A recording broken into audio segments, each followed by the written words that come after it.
Many congratulations to Hoihnu, and with this, I would like to hand over the session to Rudraneil to take it forward. Thank you. Thank you so much. Firstly, let me mention that what many people shooting at her couldn't do, she did to herself. She fell in the morning, broke her arm, but like a good veteran combat journalist, she's here on stage with us.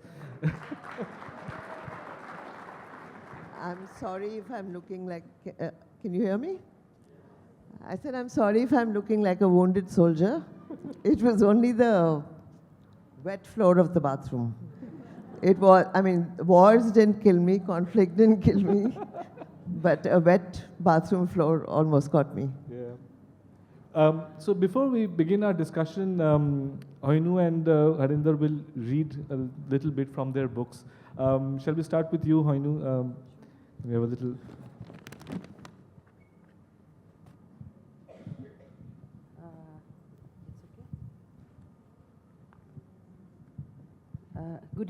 Good afternoon, everybody. Thank you so much for being here. The chapter that I'm going to be reading is called Home. It's my favorite chapter. It might sound very abrupt that I'm reading because you don't know the context. The book is all about losing home and how the concept and definition of home changes when you actually lose a physical home, because home by itself is permanent. Home is where you run to. Home is a refuge. When you're home, you have arrived. You seek no more. You want no more. But my yearning and wanting to understand the concept of home actually began a long time ago. So it goes like this. My quest to understand where home began a long time ago. It deepened every time I traveled back to Imphal, my birthplace, only returned to Gurgaon, where work and marriage had forged a new home for me. With each trip, I found myself torn, not unsure of where I belong, but unsure of where to call home. Strangely, despite having a home in Gurgaon, I would always call my parents' home in Imphal home whenever I was heading back there. It was not that I felt Gurgaon was any less of a home, but somehow the pull of Imphal was different. It held me as if in its loving embrace. I felt loved, healed, and cared for. Whenever I would get off the aircraft, I would stop to savor the air, to inhale deeply, let it wrap itself around me. There is something about the air of home, something you cannot quite describe, but you feel it the moment you arrive. You just know. I knew it in the broken tar and pebble roads that stretch endlessly, only to be washed away again by the next monsoon and the next monsoon. I knew it in the sharp, familiar smell and uncovered drains near the main market, in the sight of women carrying freshly fermented fish at the local bazaar. I'll stop here. Thank you. Thank you. Let's have one from you, Harinder. Yeah, so I'm reading from a chapter called The Indian Army's Rogue Army, and it starts with a song from Mohammed Rafi, which was actually shot in Kashmir. The song is a very famous song, Deewana Hua Badal, Sawan Ki Ghata Chai. I'm sure you've all heard it. The melodious voice of Mohammed Rafi wafted through the cassette player in the car as we made our way back to Srinagar from Hajan. We sang along and tried to soak in the beauty of the valley. The undulating fields, the little rivulets, the apple and walnut orchards, and the luminous skies. Kashmir Ki Kali, starring Sharmila Tagore and Shami Kapoor, became an instant hit when it was released in 1964. The valley was picture perfect then. Deewana Hua Badal, the famous song, was shot then, and the valley was still enchanting. Photographer and friend Merajuddin and I were driving back and humming the lyrics after a rather dangerous assignment we had undertaken in 1995. Violence had overtaken every district, every colony. The insurgency had enveloped a once beauteous state in a tight embrace of untold misery and grief. The need to race back to Srinagar before the sun disappeared behind the mighty mountains was a stark reminder of the ground reality. Miraj and I had traveled to Hajan, a town 50 kilometers north of Srinagar, to meet Mohammad Yusuf Pare, alias Kuka Pare, a legendary and infamous gunman who had been persuaded by the intelligence agencies to become the leader of the army's rogue army. Few dared to go to Hajan in the mid-90s. It was a sole domain of Pare, the chief of the Ikhwanul Muslimin. In the process of recruiting Pare as an ally, the waters had been further muddied. The ordinary Kashmiri was now trapped between three sets of guns: the militants, the security forces, and the Ikhwanis. Territories had been divided by brutal use of force.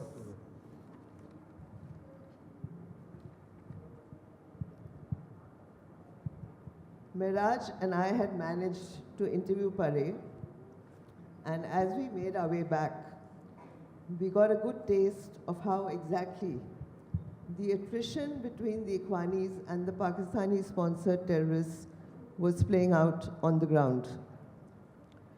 Rafi's voice still had us spellbound when our driver suddenly braked, and Miraj and I were jolted out of the passionate lyrics of a song that had been composed as an ode to Kashmir's beauty.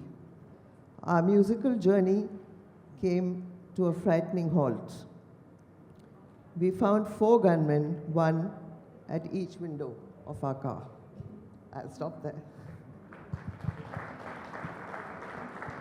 For those of you who don't know Harinder's work, she's been covering conflict for decades, right from the storming of the Golden Temple to the Kashmir militancy, many years of that, the Taliban coming into Afghanistan.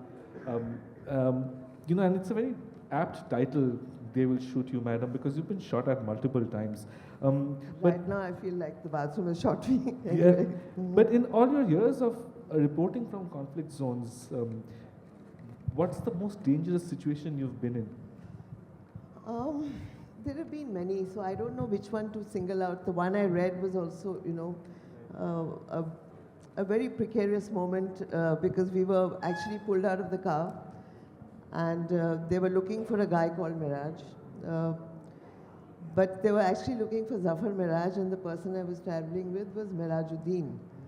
And we went back to Srinagar, and we told Zafar that they're looking for you. And you won't believe it, 3 weeks later, Zafar went, and he was pulled out of the car at exactly the same spot and shot and left for dead. So this title can apply to so many situations, but in particular, "They Will Shoot You, Madam," is from a chapter on the Babri Masjid. After the demolition of the Babri Masjid in 1992, L.K. Advani, the charioteer who lost control of his disciples, was not sure how to frame, the demolition. So he said 2 things. One, that it was the saddest day of his life, and 2, that what about the 40 temples in Kashmir? So almost like drawing equivalence, saying it's okay if the Babri Masjid has been demolished, because so have temples been in Kashmir. So that was an argument that Advani was making, and the BJP was echoing. I was with India Today magazine then, and my editor-in-chief, Arun Puri, actually came up with this very excellent idea and said, go to the BJP office, get a list of these 40 temples, and let's check them out. So that's what we did. And there's more detail in the chapter. We got a different set of numbers from within the BJP, because the Jammu office had a list of 80 plus temples. Delhi office had 50 plus. To cut this story short, we found that the temples were in fact intact. They had not been damaged. I still remember the title of the story we put out in India Today, and it was called "Demolishing Lies," to go with the fact that the Babri Masjid had been demolished. So while we were sort of going from temple to temple, at one point we had bullets flying over our heads because by then the Kashmiri Pandits had migrated, and that's also a sad chapter when it comes to violence in the valley. But the Kashmiri Muslims were doubting us at every stop, and they thought we were out to defame them. And they wanted to come in with us to the temple to show us that, look, then there has been no damage. But the security guards guarding the temple would not allow a Muslim into the temple. So before we knew it, we had bullets flying over our head, and we had to crawl in on all fours. And we spoke to the pujari in the temple, who was very scared because he'd heard the bullets by then. And he said to us, I'm sitting in a temple, I will not lie to you, madam. Gita ki kasam, I swear on the Gita, there has been no damage in the temple. So now we needed to get out. We could not have made the temple our home. The border security force guards kept insisting, do not go out, they will shoot you, madam. I took the chance and we walked out. And you're here. And I'm here. Hoihnu, you didn't have to chase conflict. Conflict came to you. Your book is a very searing and difficult read, in fact, because you're talking about the demolition of your home, your family's business. In fact, your entire neighborhood was burnt down in a matter of days. How difficult was it for you to write this book? Rudraneil, as you rightly said, yes, unlike Shami, who went looking out to report, I didn't have to report. I didn't have to go look out for conflict. Conflict came to me unannounced, almost like a shock waves. So with it comes disbelief, because just the other day, you are busy doing mundane things, worrying about other things, and the next day, your life is reduced to what is it that you can hold in your hand, and what will you abandon in that flame? So for me, the difficulty was processing, and processing that something like this could happen to very ordinary people in today's world that we live in, highly interconnected world, where we feel that we have arrived in all sense of the term. We have climbed, we have made several trips to the moon, back and forth, and I thought, there would be no conflict for who you are for the sake of identity. So it came as a big shock.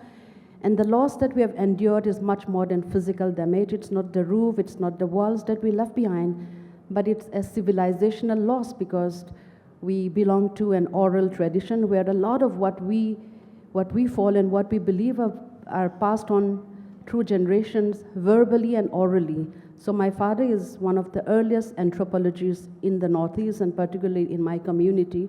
So a lot of the work that he did, which could have been built upon, read, left behind, which could have been taken forward for the community, it's gone. So it's not just a personal loss that I'm grieving, it's like I said, it's a civilizational loss, and it's a huge collateral damage.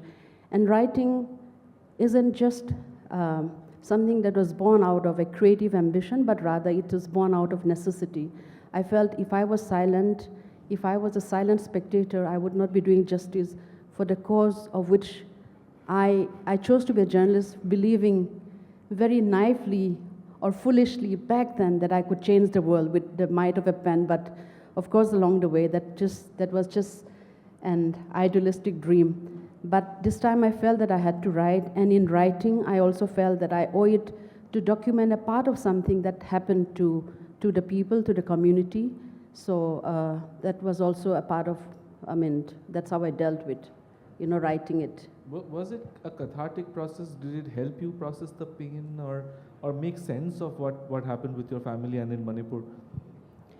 Well, writing I won't say that it was really that process, because the very act of it, I wish I didn't have to be here writing this kind of book. The fact that I had to write and I had to feel the need to document was really very painful. So the work that I'm doing is not like it's not like a creative process, but it's a very painful process. it's not born out of a creative juice that's flowing and that I have to, write.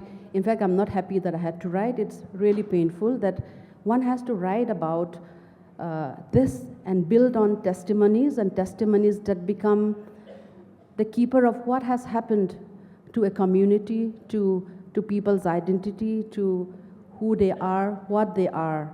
And also it's really about, documenting the kind of massacre, I'm using that word because it's equivalent to that, that I had to do it. So I think it's really fortunate that I had to lift my pen to write this rather than something that I would really be proud of. Can I just add to what she's saying? Yeah. Because, I understand your pain, Yeah. and yours is a very personal story, but I also feel that the pen is a very powerful weapon which allows you Yeah. to broadcast your message Yeah. and inform and educate people about what violence can do to communities. And that's what I've focused on over 4 decades that I've been covering conflict. I haven't looked for the echo of gunfire. I've looked for the tremors it causes in people's hearts, the tremors it causes in the subconscious of communities. So I think the important thing is to focus, especially when you're covering violence, is to focus on the bruised pulse of the people, because the people really are the worst sufferers of conflict. A lot of it is politically fanned, and deliberately so, and never lose hope in the power of the pen. I hope. Shami, you too talk about a sense of despair in your book. Yes. And one would think that, covering conflict for many years probably hardens somebody and makes them less sensitive. But that's actually not true. What is the cost of seeing this dark side of humanity So constantly? there is a sense of despair, you're very right, because 40 years you're just looking at people who've been wounded, who've been injured, who didn't deserve to be scarred the way they were. Their lives did not deserve to be upended. How can you not despair when the leader of the country says they can be recognized by the clothes they wear? How can you not despair when a chief minister says Holi and Diwali comes once a year, namaz comes 52 times? There is a lot of reason to despair. And I think it's important as a journalist to be able to also allow your own, empathy to guide you to write and shine a light on how policy and policymakers, politicians in power in particular, are deliberately provoking fault lines, giving birth to fresh fault lines, and therefore I despair. And I think the more you despair, the more you feel like writing and calling out the injustice. So that's a very important part of being a journalist, calling out the injustice, because injustice really lies at the heart of conflict. That's one of the lessons I've learned in 40 years.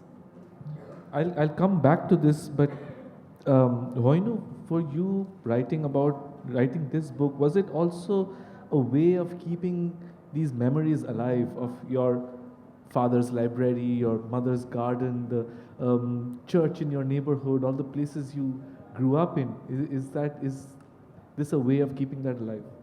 Yeah, there is certainly an essence of nostalgia, but nostalgia not in that sentimental way that we would imagine. This is more or less like a recording of, in a certain place, people once lived, a society once lived, but that's destroyed,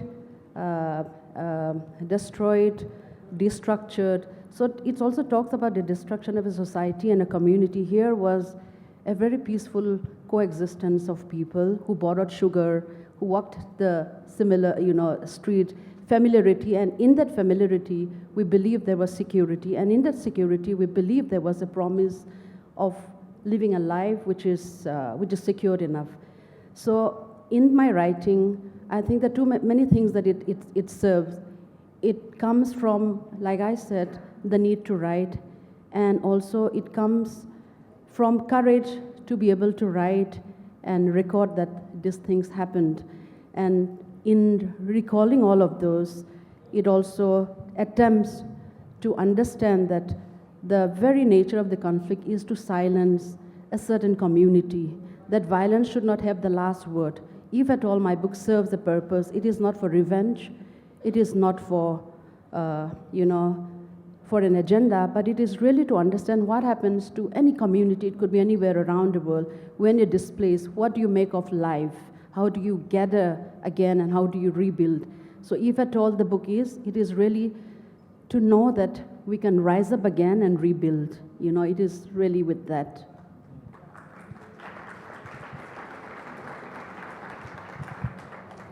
Be the voice that amplifies what you've just said, Yeah, believe in the power of your I writing, hope so. yes. Shami, in your book, the demolition of the Babri Masjid is something that looms large. I get the sense from reading your book that it is the one event in the past few decades that has really shaped the contemporary India we live in right now, the issues that we see. So much of it comes from there. And including the effects of journalism. I mean, we've both been journalists for some time, and we've seen that change happening. When you look at journalism right now, what are your thoughts about how? What did you say? Journalism? Journalism. When you look at journalism right now. Yeah. Okay. Right. Go on.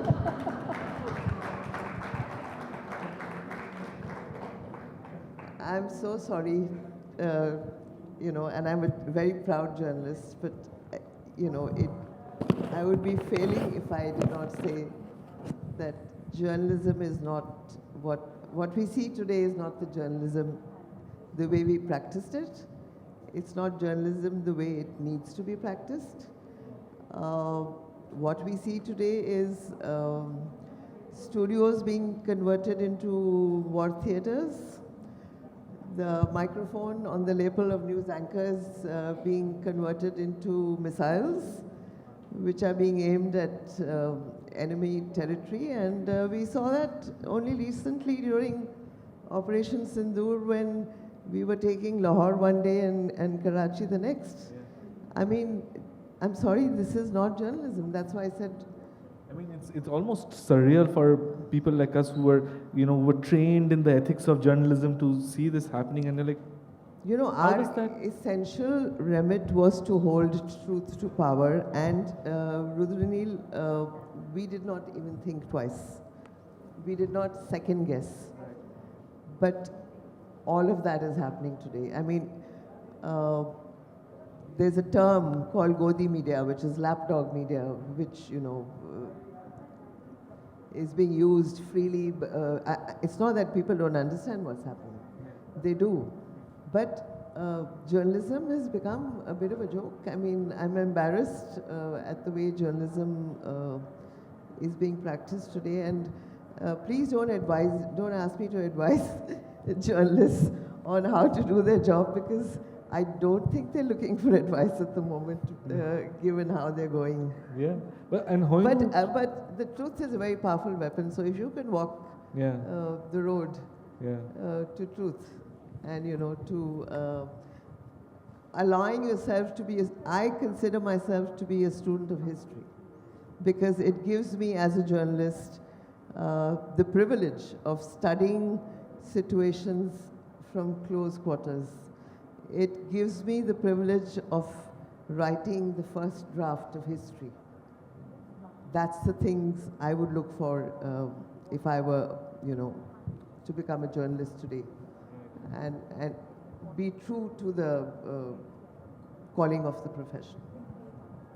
Hoihnu, you were, when the Manipur crisis was unfolding, you were hearing about it from your family and friends who were, in that situation, and you were also reading the coverage that the mainstream media sitting in Delhi. What was your sense of what that coverage was like?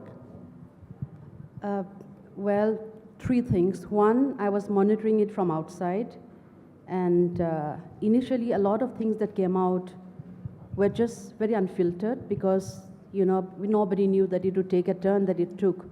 It was unfiltered, but gradually it became filtered, sanctioned, and one does feel a sense of helplessness. But again, I must reiterate here that media has two roles: the fragility of it, that it could be misleading, and the power. Had it not been for the media coverage, had it not been for what had gone out, it would not have garnered so much of attention. For instance, if I just go back, if we just revisit when the viral video of the two women whose modesty. Social media is doing a better job than. Yeah, social media is instant, it's than quick, of journalists, course. So I would say that the power of that, not the structured conventional media, it did garner a lot of noise, that it was debated in the monsoon session of the parliament. So had it not been for the leaked video, it would not have garnered, unfortunately, that kind of attention. So I think, I understand that the despair that you feel, I feel equally, but I'm not willing to give up my hope that there are a few sane voices who still holds on to what the truth should be. So I thank the different and alternative media outlets also, like individual voices. And because of that, I think we are able to see news the way it should be broadcasted. And I think it really depends on how you consume it. What is it that you have to be, you have to be very discerning about what you're watching, where you're taking it from. So I think it's the other way around. There's so many things, so what do you pick and what do you read? I think discernment from the reader's side is what now rather matters. Actually, I was referring to mainstream media, Okay, and the, yeah. the way they Yes. had sort of given in to the kind of propaganda that the government Yes. wanted them to peddle. But Yeah. I do agree with you that there are very brave independent outlets, and Absolutely. we can name a few: The Scroll, The Wire, Yeah, absolutely. Article 14, so Yeah, many yeah. other examples. Yeah, thanks to them that Yeah. it got the kind of And attention the that truth it will should. come out. The truth will find a way to Yes. come out. I strongly believe in that. We are running out of time, so we'll open this up to the audience for questions now. I think, is there somebody there with a mic? Yeah, okay. Questions, please. Gentleman there in the checked shirt. Hello, my name is Navan Jain. I want to ask you, what kind of mindset do you have while going to war zone, and do you feel pressure while writing on hard topics on a politician and anything? What kind of mindset do you go in when you go to a war zone or a conflict zone? So you have to go with an open mind, and you have to go with the knowledge that there are many stakeholders. Each one of them will be trying to draw your attention to they'll try and co-opt you. The intelligence agencies will want to co-opt you, the militants, and I have interviewed many of them. I have been blindfolded and taken into their dens to be interviewed. I have been intimidated by a separatist leader called Yasin Malik, who wanted to discuss only the stars and the moon with me and not give me an interview. He's responsible for the killing of Air Force officers and the kidnapping of Rubaiya Saeed, who was then the daughter of the serving Home Minister. Every stakeholder will try and influence you, but always remember that neutrality is where the truth lies, and that's the path you need to tread. Just be very aware that you need to be neutral. That also keeps you safe. I do not get into government vehicles when I'm in conflict zones because I don't want to be associated with any agency. I just want to be an independent storyteller and make sure that message goes out, because in conflict zones, everybody's watching you. They know what you're up to. Yes, lady there. Hi, in your profession, has it ever been an advantage to be a woman? Has it ever been? An advantage to be a woman? It's a very interesting question, because I have never liked being called a woman journalist. I just want to be a journalist, not a woman journalist, not a Sikh journalist. But there are situations like the Yasin Malik one that I just mentioned, where people make you conscious of your gender. The one time that gender did work to my advantage, ma'am, was when I went to Afghanistan when the Taliban had taken power. And being a woman, in Afghanistan at that time helped me understand the sheer tyranny of the Taliban and what it can do to 50% of its population. I mean, their foreign minister came to India a few months ago and invited only men to a press conference, left the women out. Can you believe it? Today in Afghanistan, women are not allowed, girls are not allowed into school, women are not allowed into colleges. You cannot train to be a nurse, you cannot train to be a teacher, you cannot train to be a doctor. I'm just so, I wonder how people who are going to fall ill 10, 15 years from now, who is going to treat them? So to understand the tyranny of the Taliban, it really helped me to be a woman. That was one time. And at other times, I think women are more open when it comes to sharing their stories with women journalists. So I've had access to their homes and their hearts. And for that, I'm grateful. Question over there. So we have three seasoned and weathered journalists on the dais. And my question to all three, and anyone can respond, that's good enough. How far can untruth take you?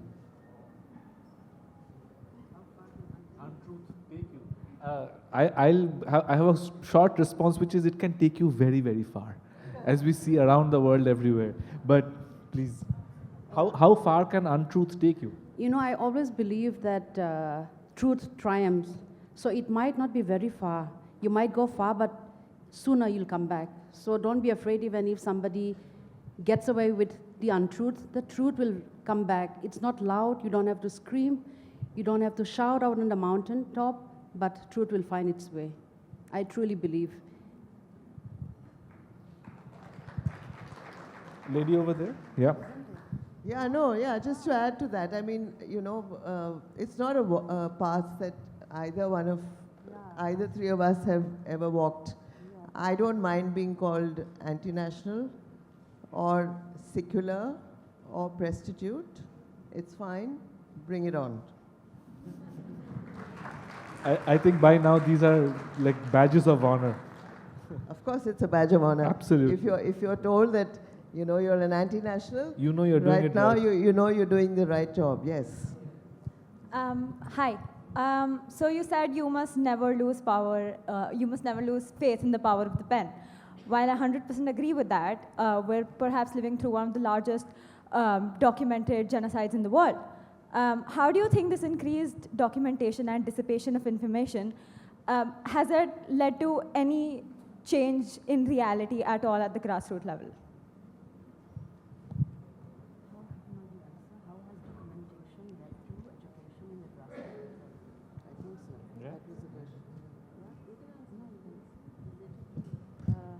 Your question is, how has documentation led to change in education at a grassroots level, is that? My question is, as you said, you must never lose faith in the power of the pen. While there has been an increased documentation of the genocide that's currently going on, has it really brought about any change at all from the time where there wasn't really a lot of documentation of it? That's a very interesting question, and I think there is it'll take some time before we can find that answer, because this is a new thing. The fact that everything is documented constantly and it's always available to us. I'll answer personally. One of the things that makes this very strange for me is that you get to see things that are actually happening in war zones from the people who are actually being affected. So you get this like extremely raw, unfiltered thing coming at you, and at the same time you see the depiction of that in the traditional mainstream media. And I think there's a huge gap between these two things. And that for me is often a very strange experience. Like, I don't know what really to make of that. Hoihnu, would you like to answer that question? Because you also spoke about how social media helped bring the Manipur crisis out into the mainstream, into the public's consciousness. Yeah, you know, just to put it very plainly, the existence of truth and untruth will always be there. It is for us to see what is it that you want to take. We cannot filter what is out in the open, but you can certainly control what is it that you make or take out of what's available, because we cannot control all the information that are floating around. So therefore, again, I come back to it. It's just a question of how discern are you in your intake of the information and what you do with that. Yeah. And also, it's very hard to be discerning because, again, these things are short clips, small clips. You don't know the head or tail of what's actually happened. So you don't have any background. So sometimes, and you get something very triggering, it's very hard to make sense of it. We had a hand raised there. Yes, ma'am. This may be the last question. Thank you. I would love to have insights from all three of you. If journalism in the structured media isn't what it used to be or should be, will the truth, as Harinder mentioned, will it lie in social media? Is that where we'll have to look for it? I'm not sure social media is the right platform, you know, to get the truth, because there's a lot of people with paid handles on social media. So you have to use your own sense of judgment to know, you know, which handle to trust. And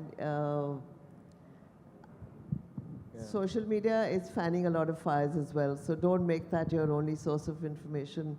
Like journalists do, I think people who are looking for the real headline should also be looking at different sources and not limiting themselves to one source of information. May I just add something? Yes, please. I think we're going to a very interesting time where everybody who has access to phone is the broadcaster. So this is also a very interesting time, the sieving of what's going to stay and what's going to remain. I think it is a sieving time for me to really know what is going to go up and going down. There will be a bubble that will burst, very honestly. And people are not, consumers are not foolish. We all know what is right and what's truth and what's not true. So I think it's a sieving time. It's a period of sieving where, you know. I think I agree with you. It is a sieving period. And don't believe everything the government tells you. And I mean, I do not fly the flag from my balcony on the 15th of August. I do not need to wear my nationalism on my sleeve or display it, you know, on my rooftop or my balcony. Use your own judgment, honestly. Maybe we'll take one quick question. The lady right at the back. Yes. I wanted to ask, as journalists, has it ever been the case that you have chosen not to publish a story because of ethical reasons? We'll compound that question with who was the other. Please go ahead. Can you also ask yours, and then we'll answer both together. Right at the front row.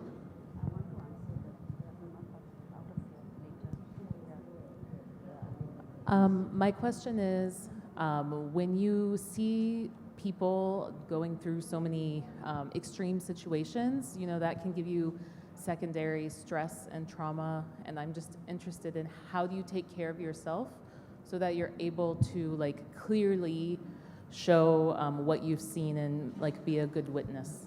Very, very good question. In fact, Rudraneil and I were discussing it last night, and you know,